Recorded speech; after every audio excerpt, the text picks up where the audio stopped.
Hi ಎಲ್ರಿಗೂ ನಮಸ್ಕಾರ. ಇವತ್ತು ನಾನು ಏನು ಹೇಳಕ್ಕೆ ಬಯಸ್ತೀನಂದರೆ, ನಂದು ಎಕ್ಸಾಮು ಆಗಸ್ಟ್ 3 ಥರ್ಡ್ ಶಿಫ್ಟಿಗಿತ್ತು. ಫಸ್ಟ್ ಈ ಪೇಪರ್ ಲೆವೆಲ್ ಹೆಂಗಿತ್ತು ಅಂತ ಹೇಳಬೇಕಂದ್ರೆ, ಪೇಪರ್ ಲೆವೆಲ್ಲು ಒಂದು ರೀತಿ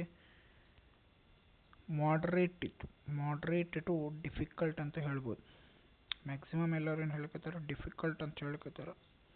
ಬಟ್ ಇದು ಮಾಡ್ರೇಟ್ ಟು ಡಿಫಿಕಲ್ಟ್. ಇಲ್ಲಿ ನಾವು ಸಬ್ಜೆಕ್ಟ್ ವೈಸ್ ನೋಡಿದಾಗ ರೀಸನಿಂಗು ಒಂದು 30+ ಆರ್ 30 to 35 ಅಟೆಂಪ್ಟ್ ಮಾಡ್ಬೋದು. ಮ್ಯಾಕ್ಸಿಮಮ್ 40 ಮಾಡ್ಯಾರ ಎಲ್ಲರೂ. ಕ್ವಾಂಟ್ ನೋಡಿದಾಗ ಕ್ವಾಂಟ್ ಸೆಕ್ಷನ್ ಒಂದು 15+ ಇಸ್ ಅ ಗುಡ್ ಅಟೆಂಪ್ಟ್. ಆಮೇಲೆ ನಂದು ಓವರ್ ಆಲ್ ಅಟೆಂಪ್ಟ್ ಹೇಳಬೇಕಾದ್ರೆ ನಂದು 50 ಓವರ್ ಆಲ್ ಅಟೆಂಪ್ಟ್. ರೀಸನಿಂಗು 33, ಕ್ವಾಂಟ್ 17. ನನಗನ್ಸೋ ಮಟ್ಟಿಗೆ ಇದು ಗುಡ್ ಅಟೆಂಪ್ಟ್ ಅನ್ಕೋತೀನಿ. ಆದರೆ ಲಾಸ್ಟ್ ಇಯರ್ಗಿಂತ ನಂದು 2 ಕ್ವಶನನ್ನು ಕಡಿಮೆ ಬಿಡಿಸಿದ್ದೇನೆ. Next last year cut off ಎಷ್ಟಿತ್ತಂದರೆ, ಲಾಸ್ಟ್ ಇಯರ್ ಕಟ್ ಆಫ್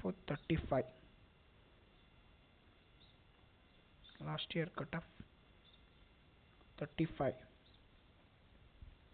ಈ ವರ್ಷನೂ ಮೇ ಬಿ ಒಂದು 35 to 45 ಇದರ ಮಿಡಲ್ ಆಗ್ಬೋದು. ಇನ್ನು ಏನು ಹೇಳಲಿಕ್ಕೆ ಬರೋಂಗಿಲ್ಲ, IBPS ಹೆಂಗೆ ಮಾಡ್ತೇವೆ ಗೊತ್ತಿಲ್ಲ. 35 to 45 ಕಟಪ್ ಆಗ್ಬೋದು. ಹಾಗೆ ಕರ್ನಾಟಕದಲ್ಲಿ ಯಾರ್ಯಾರು ಬರೆದಿದ್ದೀರ RRB PO, ಕರ್ನಾಟಕ ಒಳಗೆ ಯಾರ್ಯಾರು ಬರೆದಿರಲ್ಲ RRB PO ಅವ್ರದ್ದು ಕಮೆಂಟ್ ಮಾಡಿರಿ ಎಷ್ಟೆಷ್ಟು ಬಿಡಿಸಿರು ಅಂತ ಹೇಳಿ. ಅಂದ್ರೆ ನಮಗೊಂದು ಐಡಿಯಾ ಸಿಗ್ತದೆ ಎಷ್ಟು ಕಟಪ್ಪನ್ನು ಪ್ರಿಡಿಕ್ಟ್ ಮಾಡ್ಬೋದು.